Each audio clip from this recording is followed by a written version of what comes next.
City experience অনেক জায়গায় হচ্ছে আপনার জব পাওয়া সহজ, আবার কোনো কোনো সিটিতে হচ্ছে জব পাওয়া খুবই কঠিন। হ্যাঁ, দেখা যাচ্ছে যে আপনি 3 মাসে কোনো জায়গায় জব পেয়ে গেলেন, বা আবার অনেকে আছে যে যাওয়ার 1 মাসের মধ্যে জব পেয়ে গেল।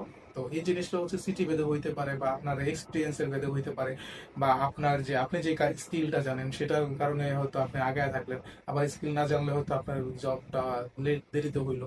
তো এইসব বিষয় নিয়ে হচ্ছে আপনার একটা সিটি এক্সপিরিয়েন্স থাকে। তো এখন বলি যে আপনার হচ্ছে যে কোন সিটিতে যাচ্ছেন, আর কোন সিটিতে কোন জবের অপরচুনিটিটা খুব বেশি, বা ওই সিটিতে রুম রেন্ট কেমন, বা লিভিং কস্ট কেমন, এইসব জিনিসগুলো আপনার আগে থেকে জেনে নিতে হবে। বা ওইখানে যদি পরিচিত কেউ থাকে তাদের থেকে জেনে নিবেন, বা আপনি হচ্ছে ইউটিউব বা গুগল থেকে জেনে নিলে দেখা যাচ্ছে যে আপনার জন্য আরো সুবিধা হয়, বা এই স্টেপগুলো আপনার মেন্টালি অনেক প্রেশার রিডিউস করবে, যে আমি এগুলো আগে থেকে জানি, আমার এই প্রতিকূল অবস্থা পড়তে হবে, বা এগুলো নিয়ে আমার সম্মুখীন হইতে হবে।